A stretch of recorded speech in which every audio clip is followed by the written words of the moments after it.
y que fundamentalmente representamos a todas las familias, o a la inmensa mayoría de las familias de la escuela concertada, dando soporte tanto en defensa de los derechos de estas familias como en formación y asesoramiento. Dentro de la formación tenemos multitud de programas que hemos desarrollado en los últimos años. De hecho, CONCAPA tiene 95 años de vida que celebramos justo este próximo año. Y en la última etapa, pues hemos iniciado una muy interesante faceta de colaborar, porque es imprescindible, con otras entidades asociativas de diversa índole y de ámbito nacional en defensa, al final, de intereses comunes y de poder facilitar esa formación, dar esa herramienta, dotar de herramientas que nos hagan poder atender y poder tirar adelante ante situaciones complicadas y difíciles que en el día a día,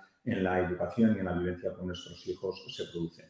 Fruto de esta colaboración es este taller que hoy vamos a desarrollar. El taller se desarrolla gracias a la colaboración de la CED, que es el Consejo Español para la Defensa de las Personas con Discapacidad o con Dependencia. Importante entidad con más de 3.000 asociados, entre los que se encuentra la Asociación Española para la prevención y defensa del acoso escolar, que es quien va a impartir,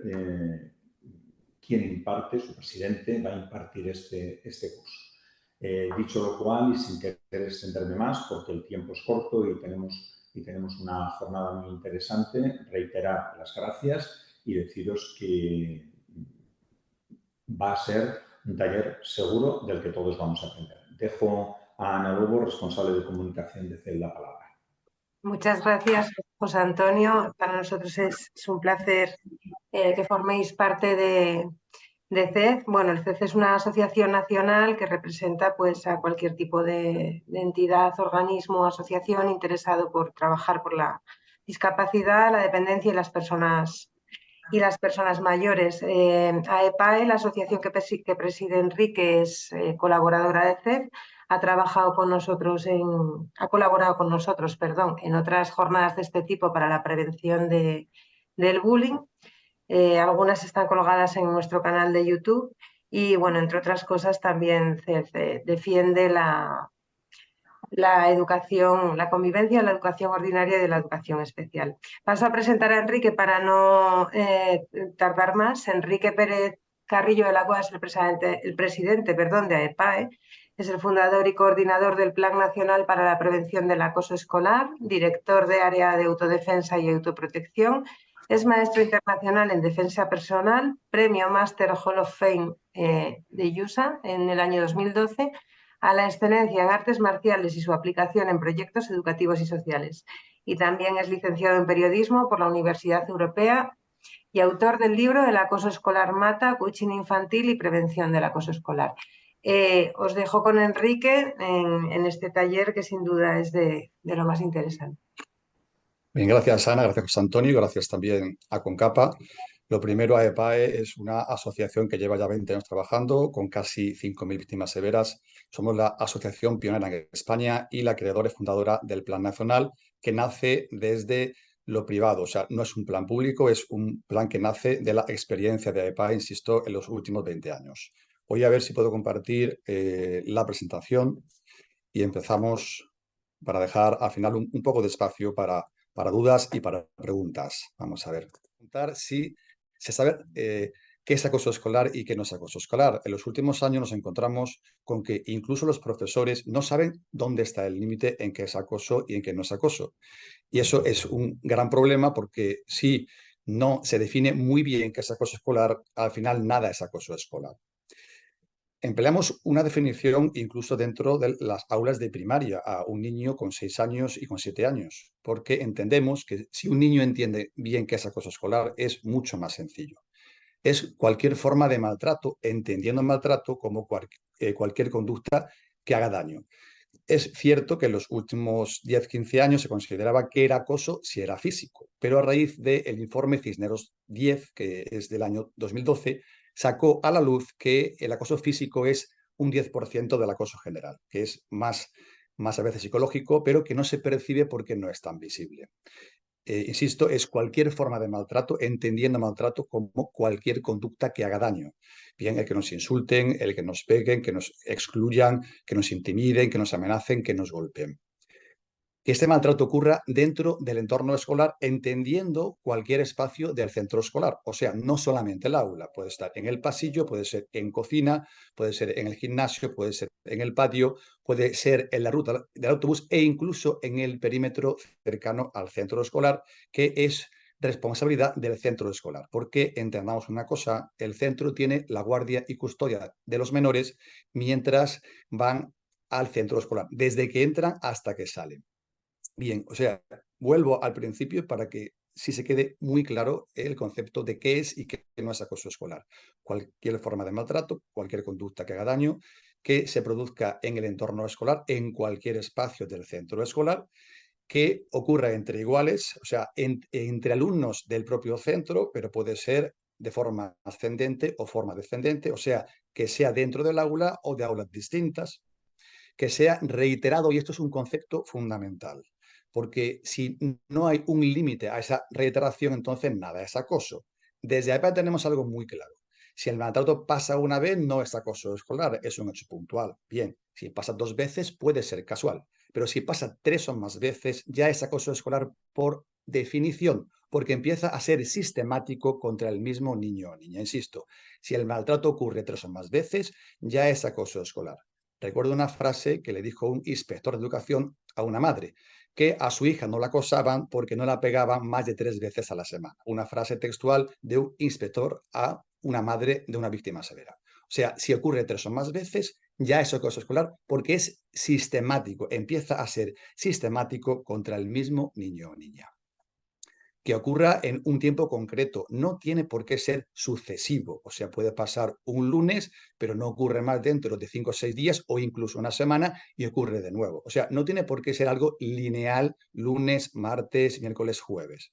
Si ocurre 3 o más veces, ya es acoso escolar. Y si ocurre dentro del aula, en el centro escolar, es acoso escolar, y si ocurre en redes sociales a partir pues, de los 11 años, 12 años, es ciberacoso escolar. Y sí me gusta mucho diferenciar entre ciberacoso y ciberacoso escolar, porque ciberbullying es ciberacoso escolar porque bullying ya es acoso escolar. O sea, no todo acoso es acoso escolar. O sea, no todo ciberacoso es acoso escolar. Por eso digo ciberacoso escolar. Bien, vuelvo al principio para que esté todo muy claro a la hora de que un padre o madre pueda entender si lo que le ocurre a su hijo es acoso o no es acoso escolar. Cualquier forma de maltrato, que es cualquier conducta que haga daño, que ocurra en el entorno escolar, en cualquier espacio del centro escolar, que sea reiterado, o sea, que ocurra 3 o más veces, y que no tiene por qué ser un proceso lineal, y si ocurre pues, en Internet, es ciberacoso escolar. Hay luego 2 conceptos que a veces se suelen poner como justificación para decir que eso no es acoso. Uno, que sea intencional. Bien, en cualquier proceso de acoso, el que acosa lo hace porque obtiene un beneficio, obtiene un rédito. Siempre es así. Con lo cual, la intención ya está implícita en todo proceso de acoso escolar. Vuelvo a insistir, es intencional, cualquier proceso de acoso ya lo es por definición, porque el que acosa lo hace porque obtiene un beneficio, si no, no lo haría, obviamente. Si él obtiene una consecuencia inmediata, deja de hacerlo. Pero como obtiene un beneficio, ya hay una intención clara que está implícita en ese proceso de acoso. Hay otro concepto que se suele exigir, que es el desequilibrio de poder. Es cierto que en cualquier proceso de acoso, el que acosa se empodera y el que lo sufre pierde de forma paulatina su autoestima y su confianza, cierto, pero ese proceso no tiene por qué ser al principio, porque hay 3 conceptos que influyen en cualquier proceso de acoso, que son la frecuencia del mismo, la intensidad del mismo y la resiliencia, la capacidad de cada niño para gestionar ese proceso. Suelo poner un ejemplo muy gráfico, que es un vaso de agua. Yo ese vaso de agua lo voy llenando gota a gota con sucesivos sucesos de maltrato, gota a gota, gota a gota, gota a gota, que sería la frecuencia del acoso. Pero un día ocurre un suceso de especial intensidad y alguien a ese vaso le echa un gran chorro de agua. Y ese vaso puede rebosar por ese suceso que es de mucha intensidad. Os pongo un ejemplo muy gráfico, el primer caso de acoso en España, el caso Joking, a raíz del cual se empezaron a hacer los protocolos y una serie de leyes y de reglamentos en los centros en cuanto a la convivencia. Bueno, este chico sufrió acoso escolar a los 13 años porque un día en su aula se hizo caca encima porque tenía un problema en los intestinos. Y a partir de ese día empezó un proceso de maltrato gota a gota. Cuando se cumplió justamente un año de ese suceso primero, sus compañeros, cuando entró en la clase, le recibieron con un montón de rollos de papel higiénico en la pizarra y por toda el aula. Un suceso de una gran intensidad. Ese chico, cuando se marchó a su casa ese día, cogió su bicicleta y se tiró por un precipicio. O sea, la frecuencia es la gota a gota, la intensidad es lo que puede incrementar el proceso y la resiliencia es la capacidad que tiene un niño u otro para esa gestión de ese proceso de maltrato. O sea, no existe un proceso que sea igual en cada niño porque, insisto, influye la frecuencia, la intensidad y la resiliencia de ese niño o niña. Bien, sobre las tipologías, ¿no? Es cierto que se habla mucho de que hay ciertas tipologías dentro del acoso escolar. Y si hay tipologías a la hora de que se puedan diferenciar, pues el acoso escolar por xenofobia, por homofobia, por género, etcétera, etcétera. Pero realmente no existe un perfil de víctima ni un perfil de acosador. Hay circunstancias que condicionan, pero no determinan. Y pongo otro ejemplo, porque los ejemplos creo que son muy gráficos. Cuando estuve hace 6 años en México haciendo formación en prevención a los promotores comunitarios, estuve en varias zonas de México, varios estados. Estuve en San Luis de Potosí, que es una zona así como más rural, y recuerdo que a los niños y niñas que más sufrían maltrato en el aula eran los niños que tenían aspecto caucásico, o sea, con la piel más blanca, porque lo normativo dentro de esa zona eran los niños y niñas con aspecto indígena. Sin embargo, cuando impartí formación en la capital era lo contrario. Los niños que estaban más en el foco del grupo eran los que tenían un aspecto indígena, porque lo normativo dentro de ese espacio era lo contrario. O sea, lo que a un niño, una niña le pone en el foco del grupo es o la singularidad, o sea, que sea más singular que el resto por cualquier motivo, que sea muy alto, que sea muy bajo, que sea muy listo, que sea menos listo, porque sea de piel caucásica, o sea, lo que a él le diferencie de lo normativo dentro de ese espacio.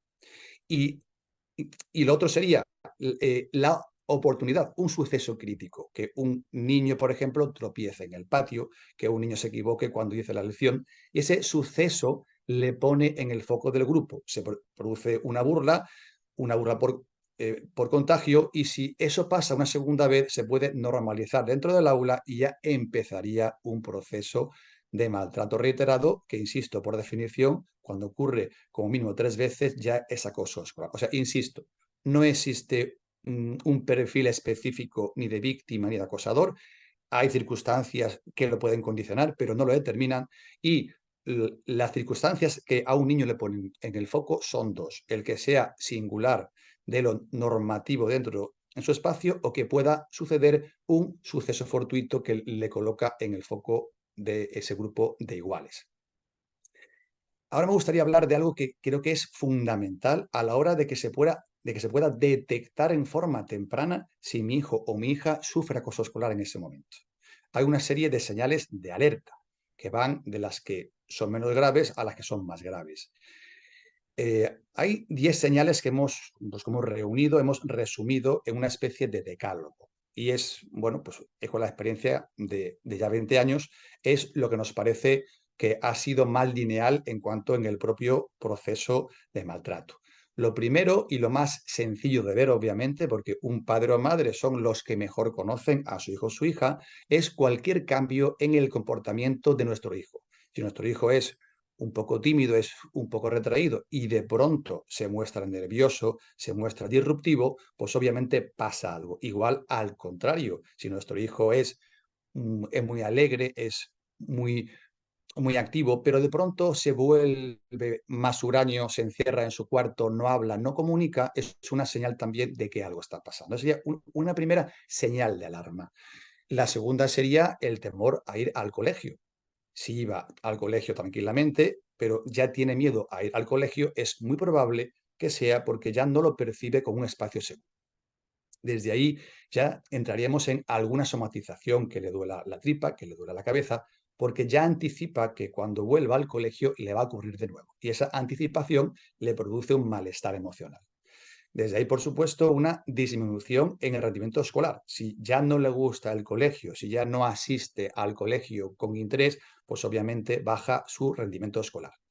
Desde ahí, insomnio y pesadillas, porque está en el día a día en un continuo estado de alerta, en un continuo estado de ansiedad, y obviamente cuando llega a su casa, pues le cuesta dormir porque sigue en ese estado de alerta cerebral y emocional. Y si se duerme, es muy probable que tenga pesadillas, que tenga incluso explosiones de ira en casa, porque ha llegado a su espacio seguro y ha estado soportando un maltrato en el centro escolar, y cuando vuelve a su casa, que es su espacio seguro, a veces lo suele pagar con su hermano, con su padre, con su madre, sin ningún motivo aparente. Pero ese motivo es que ha estado soportando ese maltrato en el centro y suelta toda esa tensión en su espacio seguro, que es su hogar. De ahí, por supuesto, ansiedad y tristeza. Y de ahí ya pasaríamos a los aspectos más graves: estrés postraumático, autolesiones y la ideación suicida. Como veis, desde el punto 1 hasta el punto 10 hay un largo proceso de maltrato. De ahí es muy importante que se pueda detectar en forma temprana, porque el tiempo es oro en cualquier proceso de acoso. Os vuelvo a poner otro ejemplo. Hace 6 años, en un instituto de Madrid, una chica de 16 años que se llama Arantxa. Esta chica sale en los medios de comunicación porque se detecta un maltrato que es severo, y sale en televisión porque la persiguen, la amenazan, la golpean, le quitan dinero, etcétera, etcétera. Y al salir ya en televisión y en los medios de comunicación, ya lo sabe el colegio, lo sabe, ya lo sabe la familia, incluso la policía. Bueno, pues a la semana siguiente exactamente, esta chica se tira por el hueco de la escalera. Y digo, ¿y cómo es posible? Si ya lo sabía tanto la policía como el colegio como la familia, que eso ocurra. Porque no se ha hecho lo más urgente, que es proteger a la víctima y sancionar a los victimarios, que luego voy a hablar un poco de estas sanciones que a veces no se hacen por algún motivo. Bien, de ahí me quiero ir a 2 puntos de inflexión que nos pueden ayudar a detectar en qué estado, en el proceso ese que antes digo de maltrato, en qué estado está nuestro hijo o nuestra hija. Hay un primer punto de inflexión, que es cuando hay una somatización, que es cuando se llega a la expectativa, cuando un niño anticipa que ese maltrato, como ya le ha ocurrido varias veces de forma sistemática, reiterada, ya anticipa que cuando vuelva al colegio le ocurre de nuevo y su cuerpo lo somatiza. Es como antes dije, cuando le duele, realmente le duele la tripa, le duele la cabeza, en fin, tiene malestar. Es ya una primera señal de alerta de que ese maltrato ha llegado a un primer punto de inflexión, que el cuerpo ya nos está diciendo ese proceso de ansiedad y de estado continuo de alerta que ya tiene ese niño. Bien, hay un segundo punto de inflexión que es mucho más peligroso y que requiere obviamente de más tiempo, como ese proceso de gota a gota que cae en el vaso, que es cuando ese niño se rinde, cuando ese niño ya asume el rol de víctima y cuando piensa que no hay salida. Os pongo otro ejemplo real. Un chico que se suicida en Leganés hace 8 o 9 años, se llama Diego, y en su carta que hace, pues, una carta de despedida hacia los padres, dice en la carta que no tenía otra salida. O sea, y el que no le contó eso a su madre, porque su madre ya tenía bastantes problemas en su vida diaria, como para encima darle problemas. Claro, hay un segundo punto de inflexión que, pues obviamente ya estamos tarde, y que ese niño ya asume ese rol de víctima, ve que no hay salida y lo que tiene en la cabeza es intentar quitarte este mundo porque ve, pues, que no tiene sentido.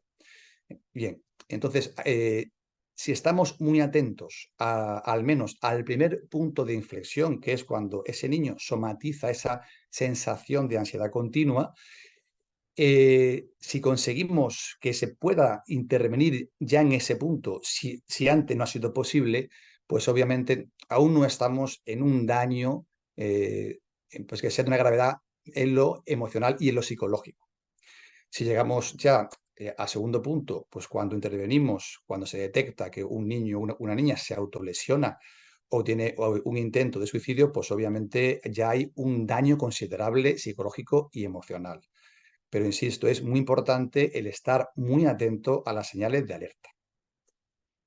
Bien, a partir de ahí, ¿qué hacemos? O sea, cuando un padre o una madre ya detecta que su hijo o su hija sufre acoso escolar, porque se ha sentado con él, porque le ha preguntado y porque le ha contado el qué le ocurre, desde qué tiempo le ocurre, quién o quiénes se lo hacen, en qué lugares se lo hacen. Y el padre o madre, que eso es algo muy importante, lo escribe de forma cronológica, porque a la hora de comunicarle al centro escolar que mi hijo o mi hija sospecho que sufre un maltrato continuado, normalmente el centro escolar lo que va a hacer es que niega la mayor. Dice, eso no es así, eso ha sido puntual, eso son cosas de niños, es que tu hijo, tu hija es un poco exagerado, es que yo veo a tu hijo en el colegio y está contento, no le veo con problemas.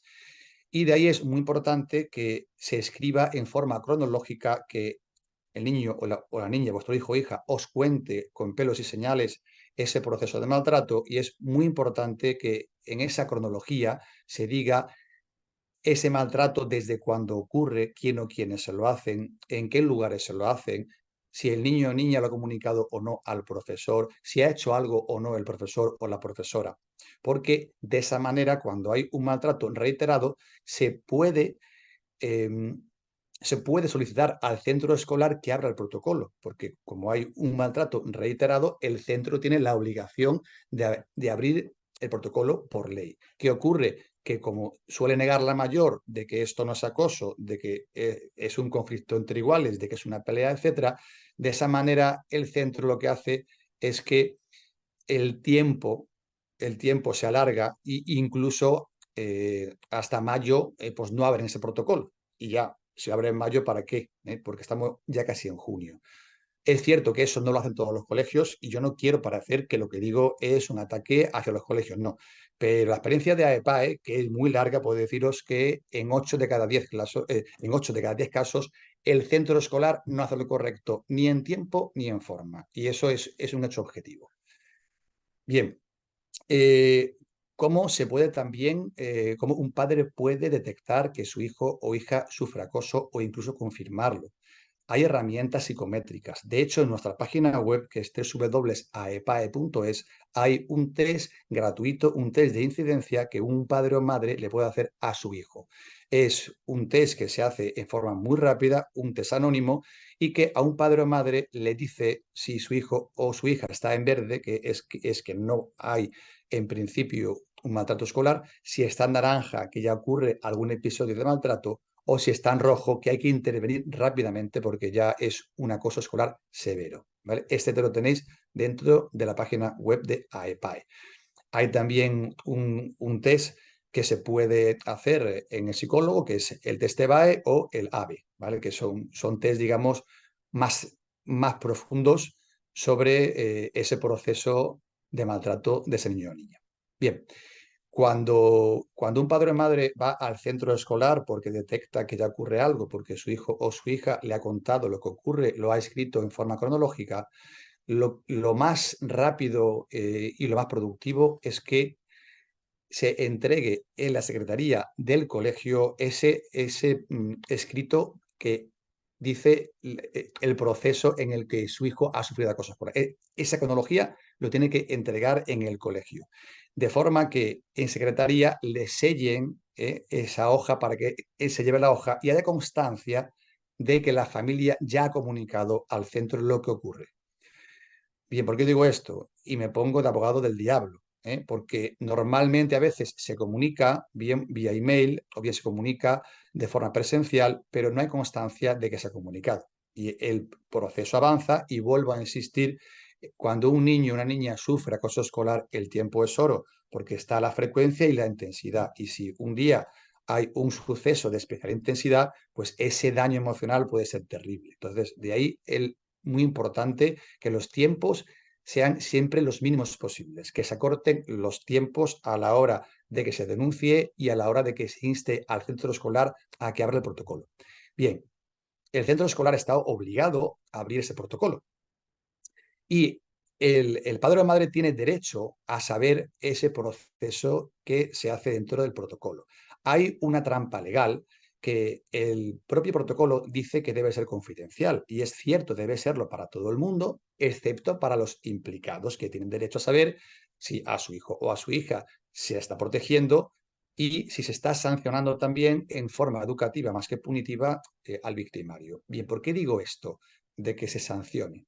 Porque si dentro de cualquier espacio del colegio, de cualquier clase o aula, mientras que se empieza ese protocolo que es lento, burocrático y administrativo, no hay una sanción o una consecuencia hacia ese niño, que igual es el líder, pero son más niños los que ya intervienen dentro de ese proceso de maltrato, pues obviamente mientras se dilucida ese protocolo, que es un espacio muy largo de tiempo, ese niño o niña va a seguir sufriendo maltrato. Y eso es así. De manera que es muy importante el que se proteja y el que se sancione. Voy a ir hacia adelante en mi presentación porque hay un par de cosas que son bastante importantes. Bien, cuando hablo de protección a la víctima es que se ponga en conocimiento de todos los profesores de ese centro escolar, de manera que pueda haber una vigilancia sobre ese niño o niña en cualquier espacio del centro escolar. Que se pueda incluso asignar una figura de apoyo a ese niño o niña. Si tiene, por ejemplo, más confianza con el profesor de inglés, el profesor de gimnasia o con el tutor, vale, que sea una figura de referencia para que ese niño o niña pueda comunicar si ocurre algo inminente. Y por supuesto, que se extreme la vigilancia en todos los entornos que son peligrosos dentro del centro escolar. En cuanto, ¿qué hacemos cuando un niño o niña sufre acoso escolar? Se comunica, el centro hace en teoría lo correcto, se abre el protocolo, es todo, digamos, todo es idílico, ¿no? Al niño se le protege, al que sanciona, o sea, al que hace maltrato se le sanciona de forma educativa, pero no punitiva, porque la expulsión del centro no es la solución. Es una sanción educativa que a ese niño o niña le cueste un esfuerzo. Os puedo contar casos de que cuando se sanciona a un victimario al que acosa en forma punitiva y hay una expulsión del centro, incluso puede ser que ese chico o chica esté provocando la expulsión porque en su casa está mucho más cómodo que en el colegio, sin control parental e incluso jugando a la PlayStation. Y cuando vuelve al centro escolar, vuelve empoderado y con la intención de hacer más daño a la víctima que ha sido chivato. O sea que las sanciones, si son efectivas, deben ser que sea sanción más que punitiva, que sea educativa, para que le cueste realmente un esfuerzo a ese niño o niña y que no sea un premio como en este caso. Bien, ¿qué ocurre cuando ese niño o niña es víctima, ha pasado por ese proceso de maltrato reiterado y ese protocolo se ha hecho bien y ese niño sigue estando en el colegio? O incluso lo que pasa muchas veces, que la solución que adopta la familia es un cambio de colegio porque percibe que el centro de origen no hace lo que debe ni en tiempo ni en forma. Perfecto, a su hijo le cambia de centro. Y se sorprenden a veces las familias de que en el segundo centro le vuelve a ocurrir acoso escolar. ¿Por qué? Porque ese niño ya tiene en su propia actitud una indefensión aprendida que se muestra al exterior desde su propia actitud corporal, incluso verbal, incluso de protección de su espacio personal. De ahí la importancia de que un niño o niña que ha sido víctima de acoso es muy importante que pueda salir de esa indefensión aprendida a la que ha llegado después de un proceso reiterado de maltrato que le ha quitado la confianza y su autoestima. Y ahora es cuando ya entraríamos en la asertividad. Dentro de nuestro plan nacional, incluso de forma externa al plan nacional, en AEPAE se imparte un curso específico sobre habilidades asertivas, que lo que intenta el curso es justamente eso, que si un niño o niña ha sufrido acoso escolar severo, tiene una indefensión aprendida y necesita salir de ese proceso, porque si no, ese rol de víctima lo va a mantener en el tiempo, incluso hacia su vida de joven o su vida de adulto. De hecho, hace poco nos ha llegado un correo electrónico de un chico que tiene 23 años y que está arrastrando ese proceso del rol de víctima en su juventud. Y eso hoy día no es ninguna ventaja porque uno entra pues, en relaciones tóxicas o incluso permite que en el trabajo le haga mobbing porque ese rol de víctima se percibe hacia el exterior en la propia actitud general. Bien, cuando hablamos de asertividad no hablamos solamente de lo verbal, que es lo que se entiende, ¿no? Dice, bueno, yo soy asertivo. ¿Por qué? Porque cuando hablo yo defiendo mis intereses, mis principios, mi espacio, etcétera, de una forma que ni es agresiva, pero ni es pasiva, sino lo hago con firmeza y lo hago con valentía. Perfecto. Pero la actitud asertiva no es solamente el lenguaje, es una actitud general. En el curso que impartimos a estos niños, hay como 3 círculos concéntricos. El círculo exterior es la postura corporal. Si entrase ahora por la puerta de esta oficina un niño víctima de acoso escolar, se percibiría en su aspecto corporal. El cuerpo lo echaría hacia adelante, miraría hacia el suelo. Cuando alguien le habla, le cuesta mantener la mirada por ese miedo, por esa indefensión. Cuando habla, lo hace de una forma muy monótona, sin entonar y un volumen que es menor de lo normal, por ese miedo físico, por esa sensación de indefensión. El segundo nivel de esa sensación de indefensión es la comunicación verbal, que cuando alguien le insulta, él no responde, lo asume como algo normal. Sobre esto quería hacer un inciso. Hay dos frases que a veces nos cuentan los niños, que le dicen los padres. Dice, es que cuando yo hablo en casa con mi padre y le digo que alguien me está molestando o alguien me maltrata, me dice, hijo, tú no hagas caso. Y en el lado opuesto, eh, hijo, si te pega alguien un tortazo, tú pégale más fuerte. Pues tanto una como la otra son incorrectas, porque una es una actitud pasivo inhibida y la otra es una actitud agresiva. Lo que intentamos es que esa actitud asertiva sea una manera de responder a cualquier tipo de maltrato de forma proporcional y ni agresivamente ni pasivamente. Ya sé que no es fácil ni siquiera para un adulto, pero por eso le damos una serie de herramientas para que lo hagan. Se les enseña a usar el lenguaje de una forma asertiva, en volumen, entonación y dirección. Se le enseña una serie de estrategias de respuesta a cualquier agresión verbal. En lo que antes dije del cuerpo, la posición del cuerpo asertiva es una posición vertical, levantando ligeramente la barbilla, y cuando hay una comunicación, que haya un contacto visual tranquilo pero sostenido. Eso ya son señales de confianza y son señales de asertividad. Y ya el último círculo que hay en esa actitud general, en la asertividad, es su espacio personal. Entendamos una cosa, un proceso de acoso escolar es sumatorio, de manera que si al principio empieza en una burla, de ahí esa burla ya el que se la hace viene con el amigo, de ahí esa burla se hace más intensa, de esa burla se pasa a una amenaza, a una intimidación, de esa burla se pasa a la intromisión dentro del espacio personal de ese niño o niña, que ha ido perdiendo esa confianza poco a poco y ya permite, porque ha normalizado esa sensación de ser víctima, que alguien entre en su espacio para que le toque, para que le dé una colleja, para que le empuje, para que le agarre, para que le intimide, para que le golpee. En cuanto al espacio personal, a un niño o niña se le enseña que su espacio personal es inviolable y nadie va a entrar nunca en su espacio sin su permiso. Si alguien entra en mi espacio sin mi permiso, con actitud agresiva, ya es una agresión, ¿vale? Que obviamente yo puedo defenderme de esa agresión, no de forma agresiva, pero sí asertiva. De forma que esa serie de herramientas lo que están haciendo es que ese niño o niña que está en indefensión aprendida salga de esa actitud general de indefensión que está mostrando hacia afuera porque los demás ven que ocurre y hacia adentro también, porque esa propia actitud encogida a un niño, incluso a un adulto, lo que le genera es una sensación de indefensión, una sensación de falta de seguridad. Entonces, es algo muy importante si en el proceso de maltrato un padre o madre ya detecta que su hijo lo sufre, si hace lo que antes he dicho, que se comunica al centro escolar, se escribe una cronología de los hechos, se entrega, el centro suponemos que hace lo que debe hacer, que abre el protocolo, le protege, al que acosa le sanciona. Vale, pero es muy importante que ese niño o niña pueda recuperar esa sensación de seguridad y de confianza que tenía antes del proceso de maltrato, ¿vale? Porque si no hacemos eso, ese niño, con el paso del tiempo, niña, va a asumir ese rol de víctima y en cuanto a su vida futura va a llevar un lastre muy grande que no le va a permitir sacar todo el potencial que tiene como ser humano.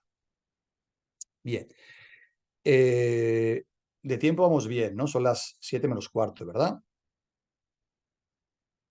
¿Sí? Sí, sí, Enrique, sí. Vale. Bien.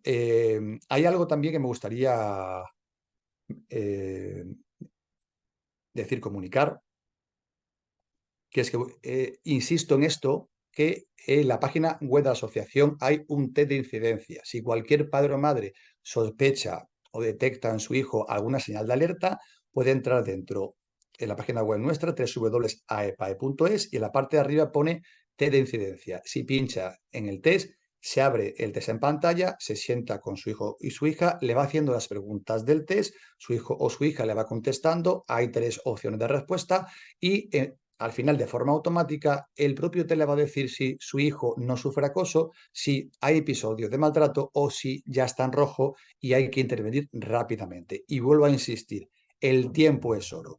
Si el centro escolar se niega, que el padre o madre insista y el que aporte cualquier prueba documental que tenga, un parte de lesiones, cualquier o incluso si no hay parte de lesiones, pero ha visto en su hijo una señal física, un moratón, etcétera.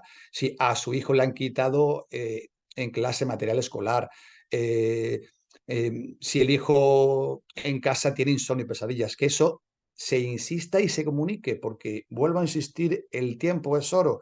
Cualquier suceso de especial intensidad lo que va a generar es un daño que es probable que entremos en el segundo punto de inflexión que decía, que es cuando ese niño o niña ya se rinde. Y el primer punto de inflexión, cuando ya hay señales en su propia actitud y en sus emociones, como decía. Cuando ese niño o niña empieza a somatizar esa sensación de anticipar que mañana, cuando vaya al colegio, de nuevo sufre maltrato, porque ya me ha ocurrido varias veces y ya sé que eso es lo que estoy sintiendo como normal o como habitual. Bien, no me quiero quedar con nada en el tintero. En nuestra página web también tenemos una sección de coaching infantil, de manera que si cualquier familia necesita información sobre estos cursos que digo, en la web hay una sección de coaching infantil, nos pueden enviar un correo electrónico y desde AEPAE, pues ahí le contestamos con lo que necesiten, o en cualquier proceso de que un padre o madre quiera denunciar al centro que su hijo sospecha que sufre acoso escolar, pues también desde APAE le damos ese apoyo para que lo hagan de una forma rápida, de una forma operativa y en lo posible colaborativa. En AEPAE decimos que el que se denuncie al centro es siempre la última opción. Hay un proceso previo que si se hace bien y el centro colabora, pues es más rápido todo ese proceso. Y como última opción, obviamente, estaría también si el centro no abre el protocolo, el niño o niña sigue sufriendo el maltrato, si la familia va a inspección educativa y tampoco interviene en el proceso, el niño o niña sigue con el maltrato, pues obviamente esa denuncia vía civil o incluso vía penal es también un derecho que el padre o la madre pueda hacer para que eso frene o incluso por las secuelas que han dejado en el hijo o hija. Entonces, bueno, sí quiere decir también que los últimos estudios que ha hecho Bullying Sin Fronteras, que es un estudio que es externo a España, porque en España en los últimos años es cierto que se han hecho varios estudios, de hecho el último, el de la Fundación Colacao, que es un buen estudio en cuanto a su profundidad, pero en AEPAE siempre nos fiamos más de los estudios externos. ¿Por qué? Porque seguro que no hay ningún tipo de interés en nadie. Entonces, el último estudio que ha hecho Bullying Sin Fronteras nos coloca como el, el primer país de Europa en cuanto a incidencia y el tercero del mundo después de Estados Unidos y de México. Eso es el último estudio, año 2022-2023, de la ONG Bullying Sin Fronteras. Y yo creo que es un dato que nos tiene que hacer pensar que las cosas no se hacen bien. Y bueno, pues en esta charla he intentado ser un poco comedido en Disculpa, es cuanto... que no sé si tienes acceso a las preguntas, las puedes ver ahí. No, pero si me las trasladas tú, yo las contesto por aquí sin ningún problema. Sí, bueno, pues hay 4 o 5 preguntas. La primera es en qué consiste el protocolo, que lo has contado ya un poco, no sé si puedes explicar un poco más. Sí, bueno, Luego piden consejos para trabajar un poco la asertividad. sí. Y la última que aparece de momento es si ya se está en nivel rojo y no hay ninguna medida aplicada, si lo primero sería no llevar al niño al colegio. Vale, vamos a ir por partes. Lo primero es sobre los protocolos y ahí sí tengo que ser muy claro y muy directo.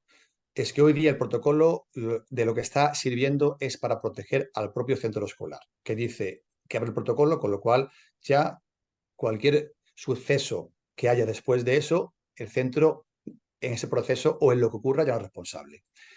El protocolo hoy día es cierto que es un poco mejor del que se hizo hace años, sigue siendo muy lento, es muy administrativo y AEPAE considera que aunque se abra ese protocolo porque por ley es necesario, pero lo primero que hay que hacer es que se proteja a la víctima y se sancione al victimario. Y desde ahí que ese protocolo siga su curso, porque si se tarda 1 mes, 2 meses, 3 meses, 4 meses en que se haga todo el protocolo, porque tiene una serie de intervenciones de que se confirme, de que se hable con la víctima, de que sea el que se hable con los observadores, el que opina el tutor, etcétera, etcétera. Es un proceso tan largo que se puede dilatar en el tiempo meses, meses. Y ya dije antes, en cuanto al tiempo, la importancia de ese tiempo que es fundamental. Entonces, insisto, los protocolos hoy día son es algo obligatorio que el centro tiene que abrir. El centro no lo suele abrir, excepto por la insistencia hercúlea de las familias que insiste, que aporta pruebas contundentes. Y cuando se abre, pues a veces es tan lento que no arregla el problema. Y esa es la realidad. Y encima, y esto es un problema que AEPA incluso ha hablado con Fiscalía de Menores, que el que esa trampa que está dentro en el protocolo que dice que sea confidencial, eso se debe eliminar o al menos que se especifique que es confidencial para todo el mundo, excepto para las familias implicadas que tienen derecho a saber qué se está haciendo con sus hijos. Bueno, pues esa frase sigue estando en el protocolo, el que sea confidencial. Y a eso se agarran muchos al final del colegio diciendo, es que no te lo puedo mostrar, es que estamos trabajando, es que tal, ya, pero es que mi hijo llega a casa día tras día y dice que le siguen pegando, que le insultan. Entonces, si no me cuentas el que estás haciendo, pues es que no puedo creerme que algo estés haciendo, porque mi hijo sigue llegando a casa incluso peor que antes. Eso en cuanto al protocolo. La otra pregunta era sobre la asertividad, ¿verdad? Sí, ¿cómo se podría trabajar? Y están surgiendo más preguntas. ¿Cómo trabajar la asertividad en niños pequeños?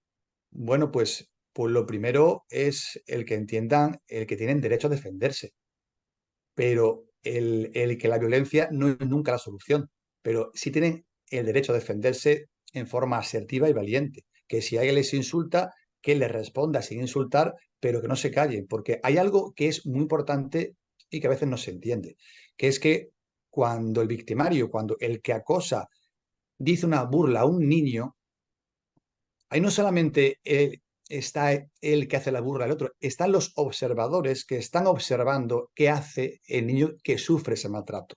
Si ese niño se calla, el rol que le pone todo el grupo es el rol de víctima y es probable que mañana a ese acosador se sume un partidario y al final sean dos los que hacen ese insulto. Pero si ese niño al que la cosa le responde en forma asertiva, firme, que esté derecho, que suba la barbilla, que busque el foco, el contacto visual y unas herramientas en cuanto a la respuesta en el curso nuestro usamos una herramienta que es muy sencilla para un niño con 5 o 6 años, que le decimos la estocada, que es que cuando a un niño le insultan es muy importante que él entienda que él no va a insultar, porque si hay un insulto de vuelta se entra en un proceso, digamos, de que sube esa violencia hasta llegar incluso a lo físico. Por ejemplo, a un niño le dicen que es tonto, dicen no soy tonto. Y de ahí él dice el opuesto, soy muy listo, y luego el cierre o la estocada, que puede ser deja de molestarme. No soy tonto, soy muy listo y deja de molestarme.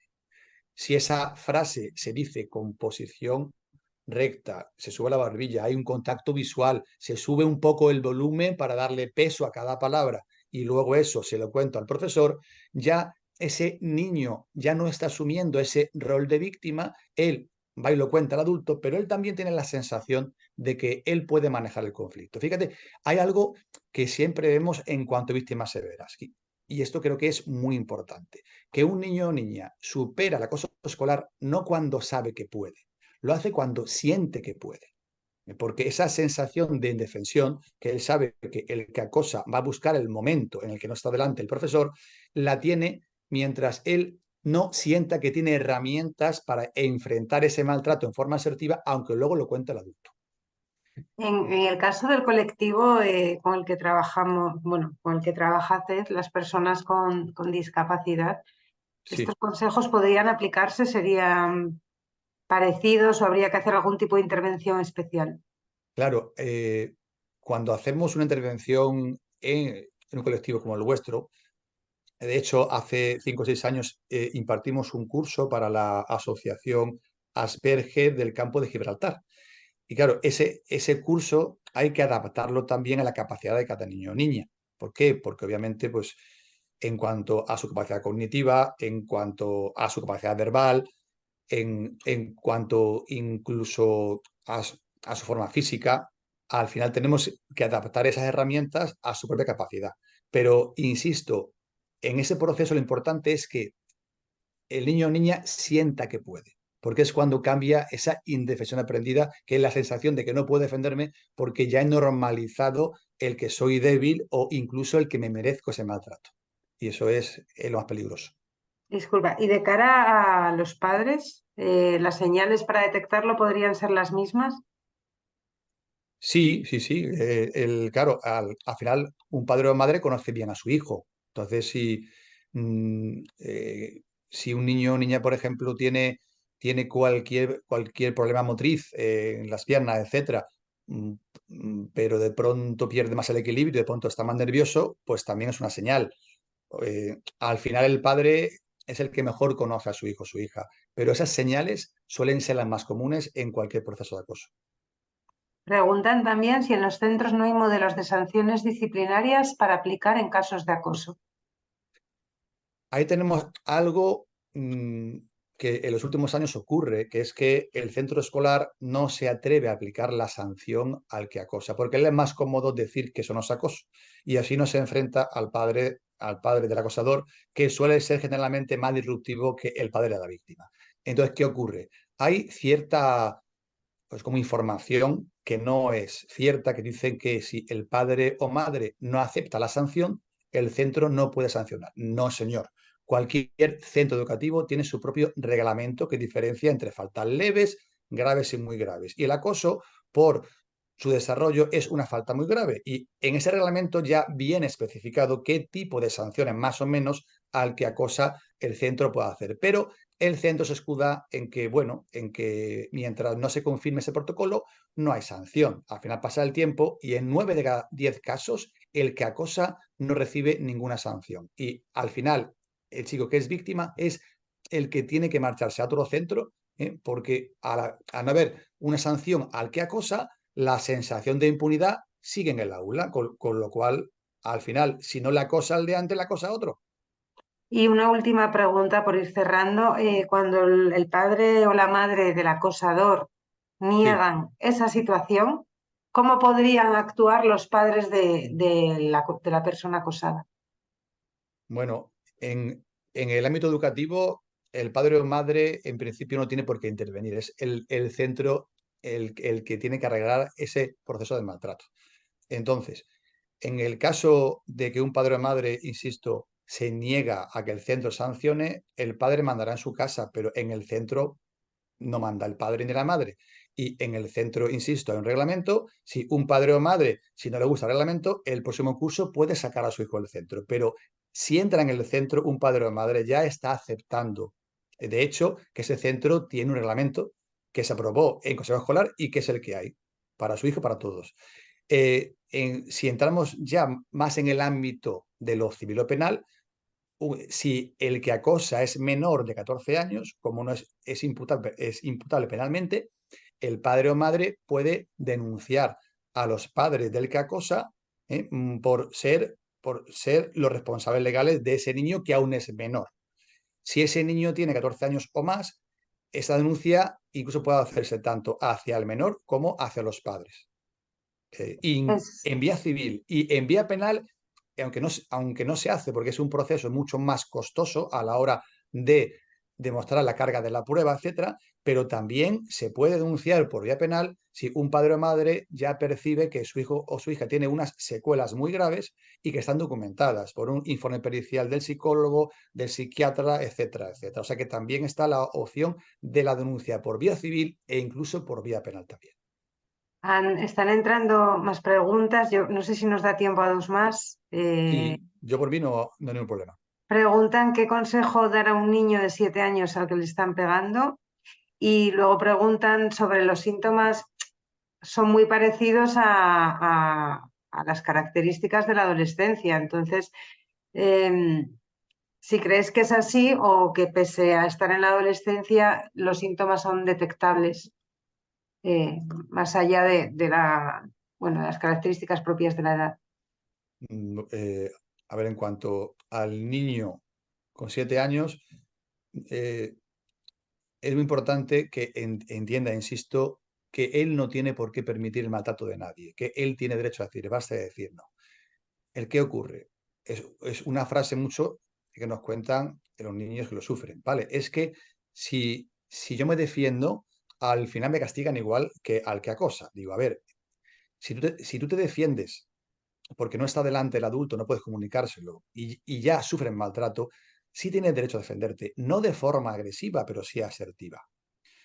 Incluso en cuanto a este proceso que te decía de que lo denuncia, incluso pasa algo que es que el que un niño o niña está soportando ese maltrato porque le dicen no se pega o tal, pero llega un día que ese niño que es víctima explota y es el que golpea, el que acosa porque no puede más y es el que recibe la sanción, ¿vale? Que eso también pasa a veces, pero es porque ha estado un proceso largo sufriendo maltrato y al final su instinto animal, su instinto reptiliano sale y al otro pues le da un tortazo porque no puede más, es algo instintivo. Entonces por eso ¿Pero a es, quien le está acosando o a otra persona?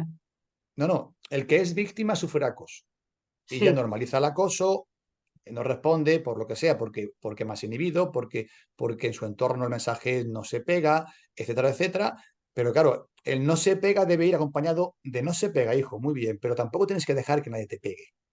Y si eso ocurre, tienes derecho a defenderte en forma proporcional, en forma asertiva, y luego lo comunicas al adulto, por supuesto, pero tienes derecho.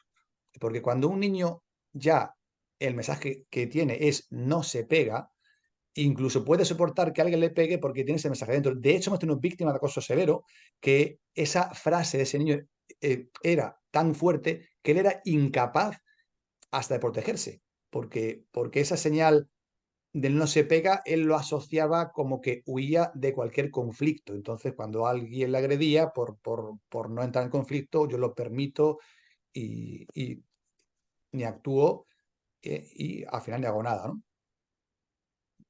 y la Sí. otra pregunta era la de los síntomas bueno, de la adolescencia, que son parecidos.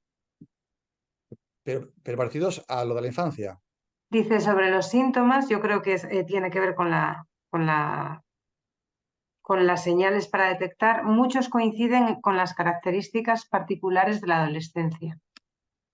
Bueno, esa rebeldía de la adolescencia está, pero esas señales son las mismas. O sea, si es cierto, porque el adolescente sí puede ser quizás más impulsivo, disruptivo a veces, etcétera, pero si va bien al instituto y de pronto no quiere ir, pues obviamente pasa algo. Si baja, claro, Si ocurre una sola señal de alerta, puede ser que no sea algo importante, pero si esa señal se repite en el tiempo o hay más de una señal, sí es un síntoma de que algo ocurre. Por ejemplo, si un niño tiene pesadillas un día, pues a lo mejor es que ha visto una película de miedo el día antes. O sea, eso no es algo significativo. Ahora, si eso se repite varios días, sí lo es. O si además de eso el niño o la niña le duele un poco la tripa el domingo porque sabe que el lunes vuelve al colegio, eso sí es señal de alerta.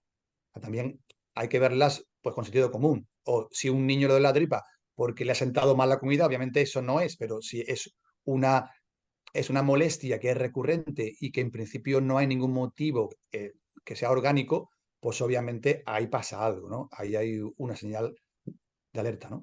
Para ello. Y señales para detectar si tu hijo es el que ejerce el acoso, ¿habría para detectarlas de manera temprana? Sí, Y con sí, esto sí. ya terminamos.